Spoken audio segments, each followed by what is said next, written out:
Pengertian teks eksplanasi. Teks eksplanasi atau explanation text adalah sebuah teks yang berisi tentang proses-proses yang berhubungan dengan fenomena-fenomena alam, sosial, ilmu pengetahuan, budaya, dan lainnya. Tujuan penulisan teks eksplanasi adalah untuk menjelaskan proses terciptanya sesuatu yang terjadi secara alamiah atau proses bekerjanya fenomena alam maupun sosial. Struktur teks eksplanasi terbagi menjadi 3 bagian, yaitu pernyataan umum, deretan penjelas, dan interpretasi. Pertama, pernyataan umum berisi tentang penjelasan umum tentang fenomena yang akan dibahas. Bisa berupa pengenalan fenomena tersebut atau penjelasannya.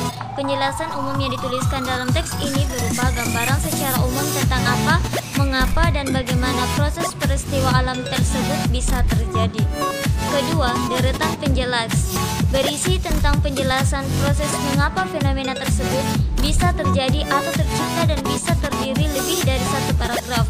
Deretan penjelas mendeskripsikan dan merincikan penyebab dan akibat dari sebuah bencana alam yang terjadi. Ketiga, interpretasi atau opsional. Teks penutup yang bersifat pilihan, bukan keharusan.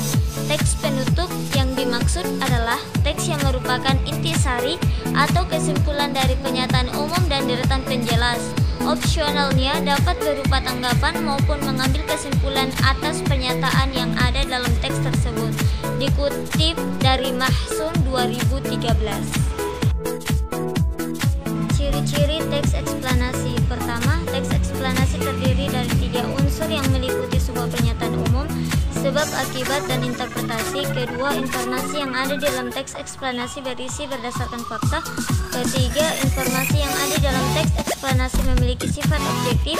Keempat, teks eksplanasi membahas sebuah peristiwa. Kelima, teks eksplanasi merupakan jenis teks yang bersifat informatif. Kaidah kebahasaan teks eksplanasi. Pertama, pemakaian kalimat aktif. Kedua, ada konjugasi kausal dan waktu. Ketiga, terdapat istilah ilmiah. Keempat, banyak memakai kata kerja material dan rasional atau kata kerja aktif. Kelima, bersifat informatif.